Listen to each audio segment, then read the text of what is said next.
예, 관련 내용을 취재해온 이준훈 보건의료 담당 기자 스튜디오에 나와 있습니다. 자세한 내용 좀 알아보도록 하겠습니다. 어서 오세요, 이 기자. 예, 자, 보건복지부가 연명의료 우리 시범사업 중간 결과를 공개했습니다. 지난달 10월 23일인가요? 그때부터 실시가 됐었죠. 오늘 중간교사 결과 뭐 여러 가지가 의미가 있었던 것 같은데 몇 명의 전험사 의사를 일단 표시를 했는지 그것부터 좀 설명을 해주시죠. 네, 이 말씀하신 것처럼 연명의료를 받지 않겠다. 즉, 이 고통스러운 치료를 계속하는 대신에 나는 죽음을 선택하겠다는 게 일명 존엄사죠. 이 연명의료 결정법에 따르면 이 존엄사 의사를 표시하는 방법이 총 두 가지가 있습니다. 예. 먼저 말기 암 환자처럼 임종 직전의 사람이 이 연명의료 계획서를 제출하는 건데요. 지난 24일 기준으로 모두 11명이 이 계획서를 제출했습니다. 예. 이 가운데 7명이 이 계획서에 따라서 연명 치료를 중단을 했고요. 예. 그런데 이 중단을 한 7명은 모두 현재 숨을 거둔 상태입니다. 예. 연명의료를 그러니까 유보나 중단해가지고 11명이 이제 계획서를 작성을 했는데 그중 7명이 사망을 한 거죠. 네, 7명이 숨을 거둔 상태고요.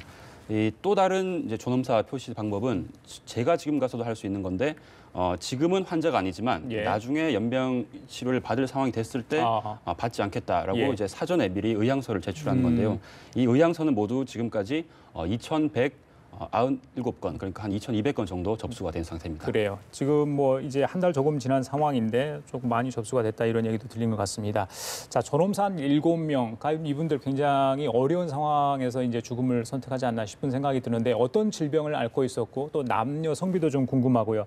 어떻게 또 중단 의사를 직접 이렇게 표시를 했는지 뭐 방법이 있지 않습니까? 네. 예, 그거 좀 설명해 주시죠. 이 존엄사 선택한 7명이 모두 말기 암 환자였습니다. 이 표를 보시면은 남성이 4명 그리고 여성이 3명이고요. 이 원인 질환이 뭐 폐혈성 쇼크나 뭐 뇌출혈 등 여러 가지가 있지만 모두 암 때문에 발생한 증상입니다. 이 연명 치료 중단은 이 환자가 미리 써놓은 계획서대로 치료 중단이 결정이 됐고 또 미리 써놓지 못했거나 또 뭐 의식이 없는 경우에는 이 환자 가족이나 환자 가족 2명 이상의 뭐 동의나 또 환자 가족 전원의 합의로 결정이 중단을 했습니다. 예, 알겠습니다. 연명으로 이거 말기 암 환자만 할 수 있는 건가요? 계획서를 작성하는 사람은?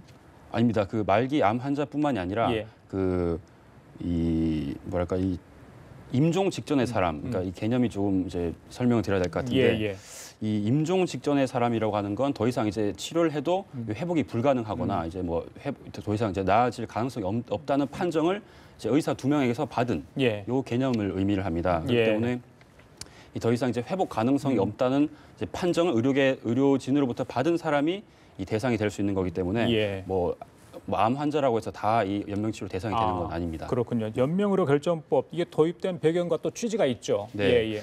크게 보시면 두 가지 결정적인 상징적인 사건이 있는데요. 먼저 1999년에 이 서울 보라매 병원에서 있었던 일입니다. 이 한 남성이 머리를 다쳐서 이 병원에 뇌수술을 받았는데 이게 호흡이 돌아오지 않아서 이 인공호흡기에 의존을 해 있는 상황인데 이 남성의 부인이 자기 경제적인 이유 때문에 이 각서까지 쓰고 이 치료를 중단해달라 이렇게 판단했는데 이제 인공호흡기를 떼자마자 남성이 숨졌습니다.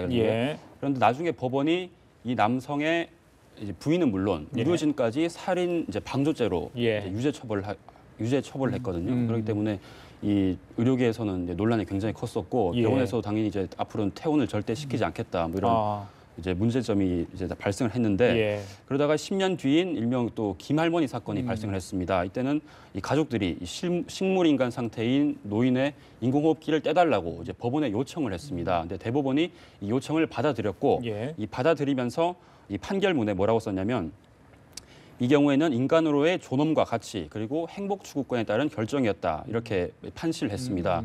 이 법원이 판례적으로 이 사실상 이 존엄사를 인정을 하면서 다시 이제 사회적인 논의가 본격화되기 시작한 겁니다. 그 뒤로 이제 법적인 절차를 밟았고 지금 말하는 연명의료 결정법이 탄생을 하게 된 거군요. 네, 맞습니다. 알겠습니다. 환자와 환자의 가족들 여러 가지 뭐 경제적인 정신적인 고통이 굉장히 크다고 들었습니다. 그래서 이런 법이 만들어진 거 아닌가 싶은데 아까 이 기자 이야기했던 것 중에 그 사전 연명의료 의향서 있잖아요.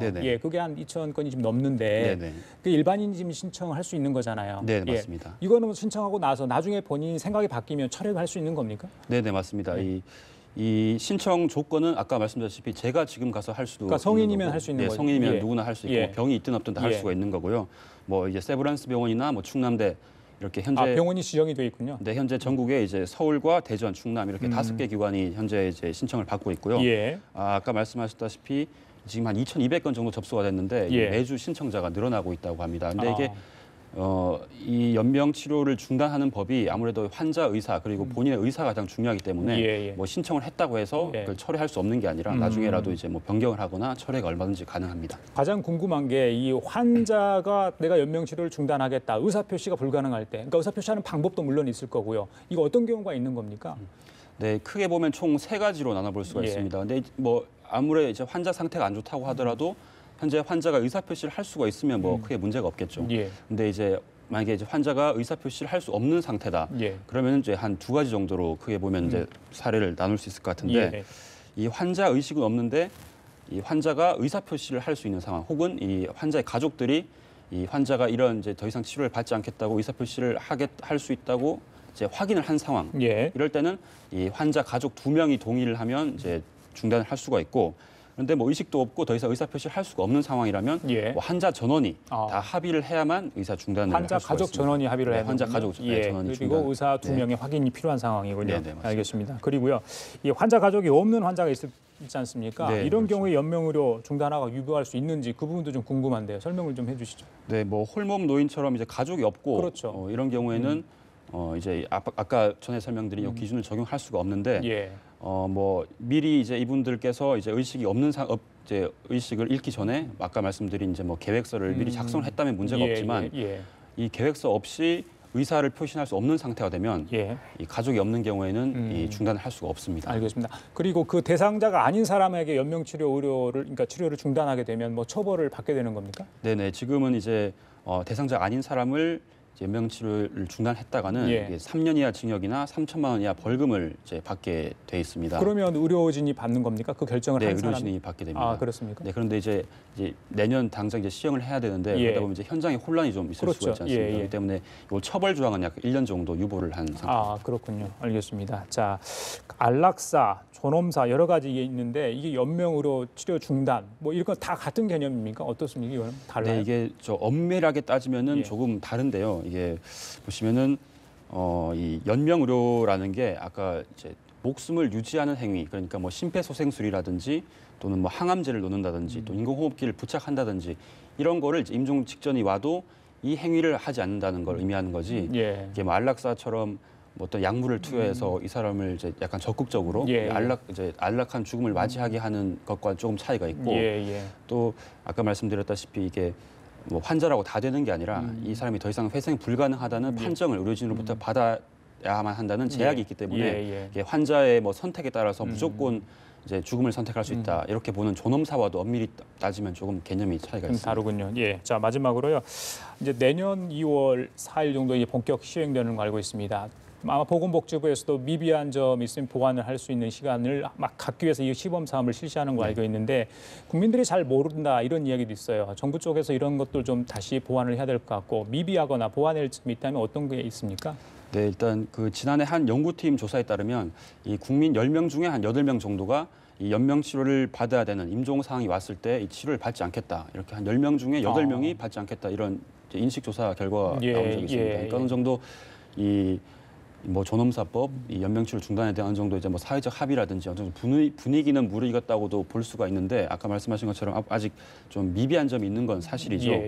또 이 보시게 되면 해마다 이 만성 질환으로 숨지는 사람만 한 20만 명 정도가 되는데 앞으로 이분들이 뭐 상태가 심각해져서 이 연명 치료를 중단해야 되는 상황이 오면 뭐 이게 연명 치료 중단자들이 많이 늘어나지 않겠습니까? 그러면 앞으로 뭐 상담 인력이라든지 여러 가지 관련 시스템들이 아직까지 많이 부족한 상태고 이 또 하나의 문제점은 이 존엄사를 내릴 때 보험금이 어떻게 되느냐 그렇죠. 이게 또 큰 문제점 중에 하나입니다. 지금 보시면 이 보험금을 이제 결정을 할 때 이 사망의 원인이 무엇이냐에 따라서 이제 보험금이 이제 큰 차이가 있을 텐데 이 의료진이 치료를 안 해서 숨졌다 이렇게 보는 판단을 하는 것과 또 이 그 전에 이 사람이 이제 죽음에 이르게 한 그 질병 때문에 숨졌다 이렇게 뭐 2가지로 다 어떻게 보면 볼 관점에 따라 차이가 있지 않습니까? 근데 이 관점에 대한 현재 기준이 없기 때문에 이 존엄사에 대한 이제 보험금 지급 기준도 이제 마련돼야 되는 상황이고요.